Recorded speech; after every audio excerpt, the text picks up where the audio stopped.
मित्रों नमस्कार, मैं हूं राकेश कुमार। आप देख रहे हैं मत अभिमत।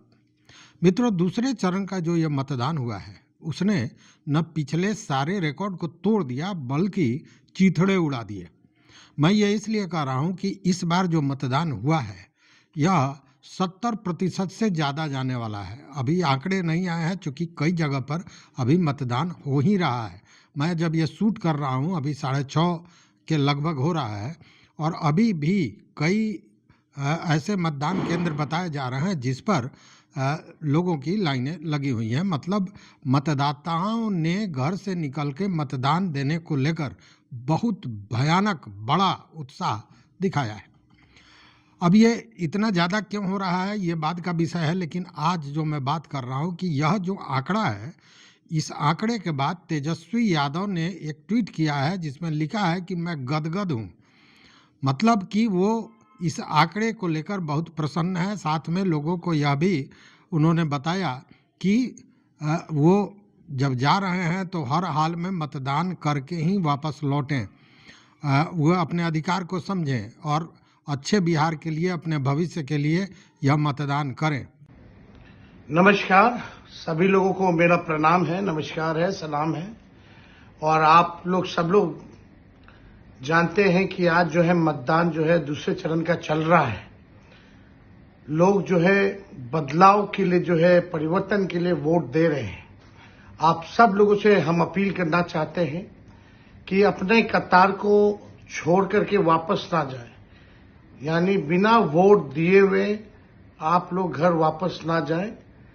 प्रशासन हो सकता है कई जगह जो है पोल को स्लो करा रहा है, लेकिन ये उनके षड्यंत्र में हम लोगों को फंसना नहीं है, उनके जालसाजी में हम लोगों को फंसना नहीं है। आप सब लोगों से विनम्र अपील है कि अगर कोई तंग कर रहा हो तो आप जरूर जो है अपने फोन से रिकॉर्ड करें, और हमने जो हेल्पलाइन नंबर जो प्रोवाइड किया है पार्टी द्वारा, आप उस पर वीडियो जो है व्हाट्सएप पे भेज सकते हैं। और आप सब लोगों से यही अपील है कि अगर आप छोड़ करके चले जाइएगा तो कोई और जो है आपकी जगह पे मतदान करवाया जा सकता है। तो इसलिए आप सभी माताओं, बहनों से, भाइयों से, सभी लोगों से यही अपील है, बुजुर्गों से, कि अपने कतार को ना छोड़े। ये सरकार जो है जाने वाली है और उनकी बौखलाहट सामने आ रही है। हम लोग जरूर जीतेंगे। लोकतंत्र को खत्म नहीं होने देना है और मजबूत करना है। इसलिए आप सब लोगों से अपील है कि बढ़ चढ़ करके जो है बिना वोट दिए आप लोग बूथ से वापस ना जाए। बहुत बहुत धन्यवाद।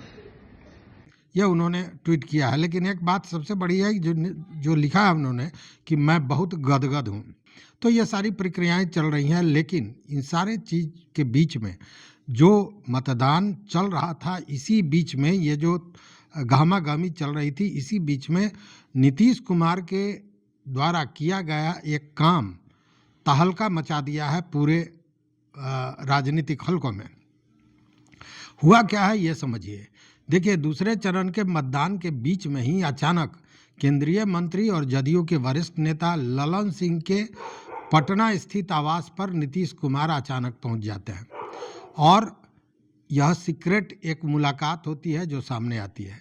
अब यहाँ केवल जेडीयू के ललन सिंह ही नहीं है, उनके साथ विजय चौधरी भी थे और इसीलिए इस सीक्रेट मीटिंग ने बिहार के सियासी हलकों में तूफान मचा दिया है। मित्रों, सवाल एक तैर रहा है चारों तरफ। सभी यही बात कर रहे हैं कि क्या नीतीश कुमार जो पिछले दिनों से बीजेपी के केंद्रीय नेतृत्व से एक फासला बनाए हुए हैं, एक दूरी बनाए हुए हैं, क्या कोई बड़ा कदम उठाने की तैयारी कर रहे हैं, या फिर एनडीए गठबंधन के भीतर जो विवाद चल रहे थे उनको सुलझाने का, या फिर यूं कहें कि भाजपा ने जो गलती की है उस गलती को दूर करने का एक मौका वो दे रहे हैं। अंतिम प्रयास ये किया जा रहा है। दरअसल जिस वक्त बिहार की 122 सीटों पर दूसरे चरण का मतदान चल रहा था, ठीक उसी वक्त ललन सिंह के आवास पर मुख्यमंत्री नीतीश कुमार और जेडीयू के कद्दावर नेता और मंत्री विजय चौधरी, जो सबसे नज़दीकी माने जाते हैं, उनकी मौजूदगी राजनीतिक गलियारों में निश्चित रूप से हलचल मचा रहा है। इस मुलाकात, जिसकी ऑफिशियल वजह अभी तक सामने नहीं आई है, मतलब कोई अभी इसको लेकर बयान सरकार की ओर से नहीं आया है, लेकिन यह कई मायनों में बड़ा महत्वपूर्ण है, क्योंकि मीटिंग का जो समय है यह बड़ा बेतरतीब दिखा रहा है। चूँकि अमूमन होता क्या है कि जब मतदान का समय होता है, इस बीच में कोई भी मुख्यमंत्री पूरी तरह चुनावी प्रक्रिया को देखने में, उसकी निगरानी करने में, उसकी समीक्षा में करने में व्यस्त होते हैं। लेकिन उसी समय शीर्ष नेताओं के साथ सीक्रेट बैठक करना, यह निश्चित रूप से कोई गंभीर राजनीतिक मामला या राजनीतिक रणनीति बनाने की बात हो सकती है, या फिर हो सकता है कि कोई बड़ा आंतरिक संकट हो जिसको तत्काल उसको सुलझाना जरूरी रहा हो। अब ललन सिंह से नीतीश कुमार की जो नाराज़गी है, यह भी जग जाहिर है, सारे लोग जानते हैं। और यह नाराज़गी की वजह केंद्रीय मंत्री अमित शाह द्वारा जो बयान दिया गया था, जिसमें बताया था उन्होंने कि चुनाव के बाद ही सीएम का ऐलान होगा और चुनाव के बाद विधायक दल सीएम फेस तय करेंगे। ललन सिंह ने भी पूरी तरह सहयोग दिया था, या यूँ कहें कि सुर में सुर मिला दिया था। और नीतीश कुमार की सीएम पद की दावेदारी को लेकर एनडीए के भीतर यह असहज चुप्पी, जो दोनों दलों के बीच एक बड़ी दरार का संकेत दे रही है। सीएम नीतीश कुमार का पीएम मोदी के कार्यक्रमों से दूर रहना, अब ललन सिंह को आवास पर खुद पहुंच जाना, यह कई संभावनाओं को जन्म देता है। पहला, कि सीएम नीतीश खुद को असहज महसूस कराकर बीजेपी पर दबाव बनाने की रणनीति अपना रहे हैं, या इस मीटिंग के जरिए वो संकेत देना चाह रहे हैं कि अगर उनके शर्तों पर सहमति नहीं बनी तो कोई बड़ा फैसला वो ले सकते हैं, चूँकि अभी बार्गेनिंग करने की स्थिति में नीतीश कुमार हैं। प्रथम फेज और द्वितीय फेज में जो मतदान बहुत ज़्यादा हुआ है, इसको लेकर तमाम लोगों का ये कहना है कि यह एक परंपरा जैसी बात की जाती है बार बार, कि जब बहुत ज़्यादा वोटिंग हो रहा है, मतलब कि शासन को पलटने की तैयारी है। उस स्थिति में नीतीश कुमार और भाजपा, मतलब जदयू और भाजपा का जब आकलन किया जा रहा है, तो ये देखा जा रहा है कि जदयू को उतना घाटा नहीं होगा, हो सकता है जदयू को लाभ हो, लेकिन इस पूरे विवाद के कारण भाजपा को इसकी हानि होने वाली है और भाजपा का सीट घट सकता है। वैसी स्थिति में नीतीश कुमार निश्चित रूप से उनके बार्गेनिंग की पावर बढ़ जाती है। दूसरी संभावना यह भी हो सकती है इस मीटिंग का कि डैमेज कंट्रोल करना चाह रहे हो, यानी कि शायद बीजेपी को सीएम नीतीश कुमार की नाराज़गी का एहसास हो गया हो और ललन सिंह को उनके पास भेजकर पार्टी आलाकमान से यह जो गलतियां हुई हैं या यह जो डैमेज हुआ है, इसको कंट्रोल करने की कोशिश की जा रही हो।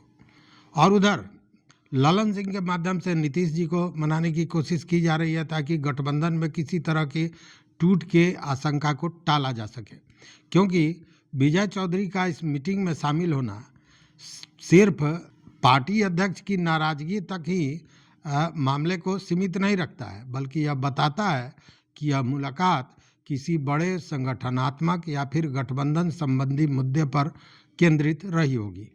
यहाँ विजय चौधरी को सीएम नीतीश कुमार का एक तरह से कहें कि रफूगर कहा जाता है। कोई भी ट्रबल होता है तो उसको दूर करने का काम, ट्रबल शूटर का काम विजय चौधरी करते हैं, उनको बड़ा करीबी माना जाता है।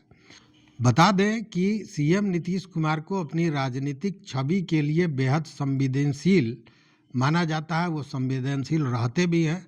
अगर वह जानबूझकर पीएम मोदी के मन से दूरी बना रहे हैं तो यह सीधे तौर पर बीजेपी के केंद्रीय नेतृत्व के प्रति, या यूं कहें कि पीएम मोदी और केंद्रीय गृह मंत्री अमित शाह के प्रति उनकी नाराजगी का सार्वजनिक प्रदर्शन हो सकता है। मैंने इस पर पहले भी चर्चा की है।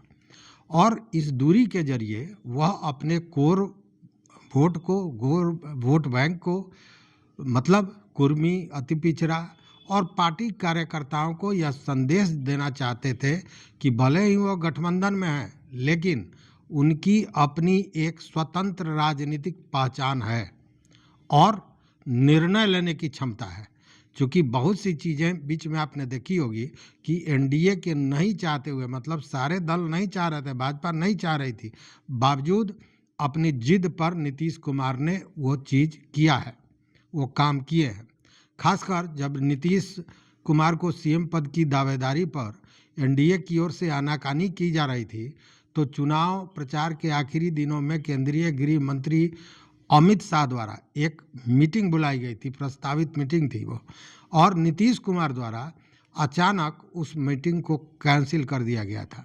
मतलब गठबंधन के भीतर जो तनाव है उसको यह सीधा दिखा रहा है, क्योंकि शीर्ष नेताओं के ऐसे कार्यक्रम खासकर चुनाव के दौर में बिना किसी ठोस वजह के हलाहली रद्द नहीं होता है।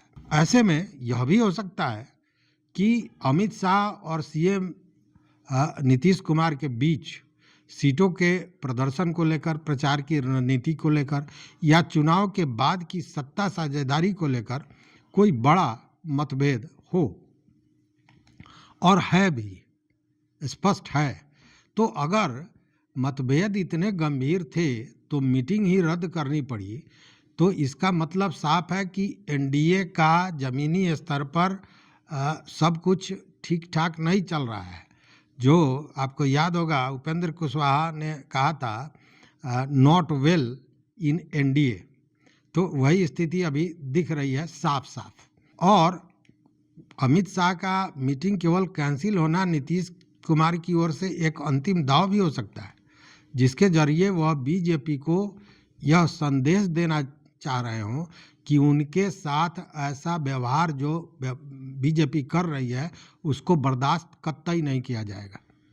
नीतीश कुमार खुद को, आप जानते हैं और समझ भी रहे हैं कि जिस तरह नीतीश कुमार को अपमानित किया गया है, तो वो महसूस कर रहे हैं और अपनी सत्ता बरकरार रखने के लिए कोई भी बड़ा कदम उठा सकते हैं। जो कदम है वह महागठबंधन के लिए एक अवसर भी बन सकता है, और इस पर कल हमने एक वीडियो भी दिया था जिसमें बताया था कि महागठबंधन की सरकार बनाने की हरी झंडी नीतीश कुमार ने दे दी है, और उसका कारण भी बताया था। क्योंकि अगर चुनाव के नतीजे त्रिशंकु विधानसभा की ओर इशारा करते हैं, तो नीतीश कुमार के पास अपने सेकुलर छवि के साथ गठबंधन में वापसी का रास्ता खुला रहेगा। और उन्हें यह भी पता है कि उनके लिए महागठबंधन का दरवाज़ा हमेशा खुला है, और एक तरह से कहें कि ये ऑफर भी है, तो वो जा सकते हैं, जब भी चाहे महागठबंधन में वापसी कर सकते हैं। लगातार गठबंधन की राजनीति के कारण सीएम नीतीश की अपनी पार्टी और छवि कमज़ोर हुई है, यह भी जानी हुई है। तो ऐसे में एक बार फिर किंग मेकर कहें या गॉडफादर कहें, और स्वतंत्र नेता के रूप में वह खुद को पेश करने का मौका चूकेंगे, ऐसा मुझे नहीं लगता है।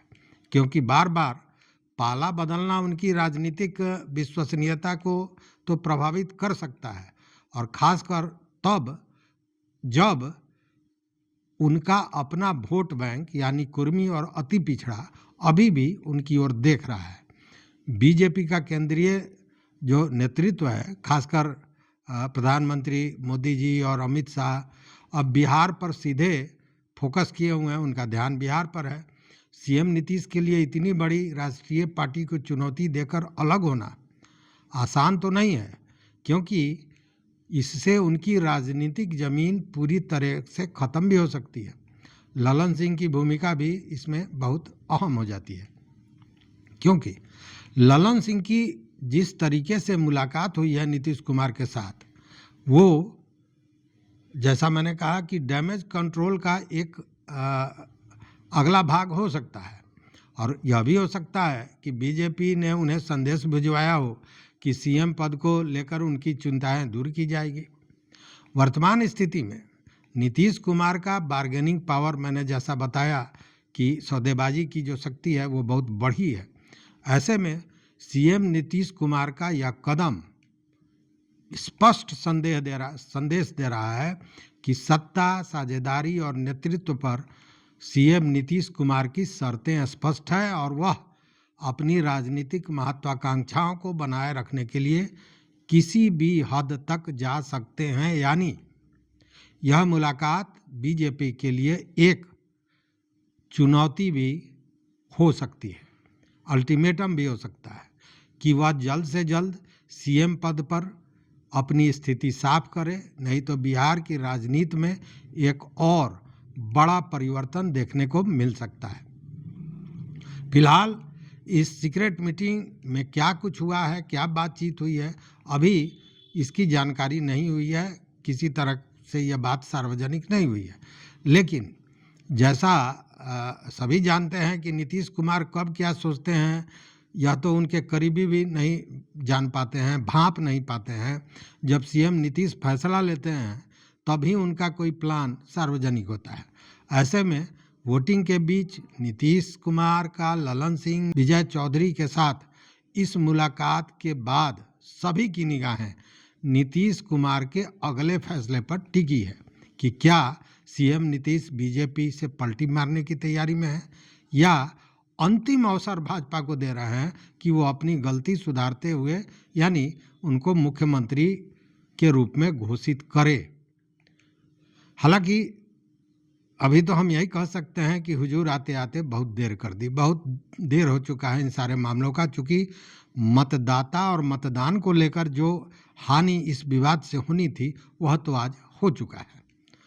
इस सारे विश्लेषण पर अपना राय, अपना कमेंट जरूर दीजिएगा, अपना मत हमारे कमेंट बॉक्स में बताइएगा कि आपका क्या सोच है। अगर अभी तक आपने हमारे चैनल को सब्सक्राइब नहीं किया है तो सब्सक्राइब कीजिए, लाइक कीजिए और वीडियो को शेयर कीजिए और साथ में जो मैंने कहा अपना विचार जरूर दीजिए। देखते रहिए मत अभिमत। बहुत बहुत धन्यवाद, कोटिशः आभार।